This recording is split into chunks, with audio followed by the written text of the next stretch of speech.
आणि पंचक्रोशीतील उपस्थित राहिलेल्या सर्व तमाशा रसिकांना तमाशा महर्षी तमाशा सम्राट कैलासवासी भीमराव बोरसे अंजाळेकर यांचे चिरंजीव मास्टर रविकुमार अंजाळेकर तमाशा मंडळाचा प्रथमतः आपल्या सर्वांच्या चरणी त्रिवार मानाचा नमन। आज आपल्या गावातील नव्हे तर पंचक्रोशीतील आराध्य दैवत त्या दैवताची यात्रेनिमित्त तमाशा। मग आपण गावकरी तमाशाच का मागवतो? एखादा चित्रपट नाटक ऑर्केस्ट्रा आपण मागू शकत नाही का? तमाशाची इचका बांधिलकी निर्माण झाली आहे आणि तमाशा गावात आल्यानंतर परमेश्वराच्या मंदिरासमोर त्या तमाशा मंडळाच्या हजेरीचा कार्यक्रम आपण का घेतो याचं छानसं उदाहरण आहे। ज्यावेळेला आपल्या संपूर्ण महाराष्ट्रात तमाशा हा अस्तित्वात नव्हता त्यावेळेला शाहीर परशुरामाने नवीनच तमाशाचं मंडळ स्थापन केलं, पण याचं उद्घाटन कुठं करावं म्हणून त्यांनी पंढरपूर निवडलं।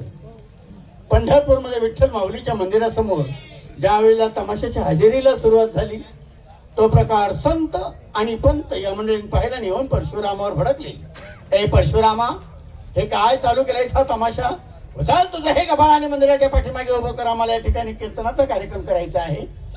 ही गरीब बापरी मंडळी यांनी आपलं ढोल टाळ तुंतुन उचललं आणि मंदिराच्या पाठीमागे तमाशाच्या हजेरीला सुरुवात झाली। बघा, परमेश्वराला इतका तमाशा आवडला, मंदिरासह तमाशाकडे तोंड फिरवलं।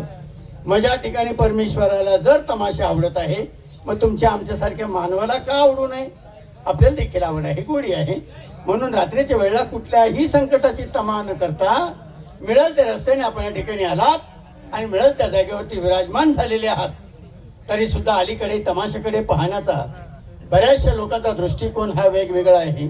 असू द्या, तमाशाच्या रीतिरिवाजाप्रमाणे झालेली गण आणि गवळण आपण सर्वांनी शांततेने पार पाडली, त्याचप्रमाणे बाकी राहिलेला कार्यक्रम सर्वांनी असा शांततेने पार पाडावा म्हणून लेकराची पुन्हा आपल्या सर्वांच्या चरणी हात जोडून नम्र विनंती आहे। आता यानंतर तमाशाच्या पारंपरिक रीतिरिवाजानुसार आम्ही आपल्यासमोर कृष्णाची ग्रुप गवळण सादर करणार आहोत, त्यानंतर विनोद।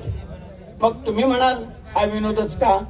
तर सायन्स म्हणतं हसल्याने माणसाचं आयुष्य वाढतं, म्हणून प्रत्येक कार्यक्रमामध्ये विनोदाचे भाग हे ठिकठिकाणी ठेवलेले असतात। आणि तरुण वर्गाला आमची हात जोडून विनंती आहे, विनोद चालू असताना मध्यंतरात ओरडून सांगू नका, भाई काय लाई देणं, काय कर रहे ना ताई, बंद करी टाका, गाणं म्हणा, गाणं का बरं म्हणतच नाही। त्याच्यामुळं काय होतं, जे लोक कामं करतात त्यांची बोबडी वळते, शिवाय कार्यक्रमाची लिंकही तुटत चालते, तसं करू नका। विनोद संपल्यानंतर आपल्या आवडी निवडीची नवे हिंदी मराठी सिनेमा संगीत, लोकगीतं, भावगीतं, ऐराणी गीतं, तदनंतर वगनाट्य। आज होणार वगनाट्य इतकं छान, इतकं सुंदर आहे। या वगनाट्याची सुरुवात चुकवू नका आणि शेवट पाहिल्याशिवाय घरी जाण्याचा प्रयत्न करू नका, नाहीतर अलीकडे आला आहे गाण्यांचं वारं। प्रत्येकाच्या मुखातून गाण्याची ऑफर येते आहे। काय गाण्यामध्ये आपण रेडिओ रेकॉर्डिंग कॅसेटला जे गाणे ऐकतो त्यापैकी आमच्याकडे काय एवढं वाद्य संगीत नाही, साऊंड सिस्टीम नाही, लाईट डेकोरेशन नाही, तरी देखील तुम्हा लोकांना गाणे का आवडतात त्याचं कारण आहे, मुली येऊन नाचतात ना, बरं वाटतं। आता जाता जाता तुम्हाला पाहिल्यानंतर एक म्हण आठवली आहे, जंगल चावळे समुद्राचं मीठ। जंगल चावळे समुद्राचं मीठ, दोघांची भेट होती एक समयासी।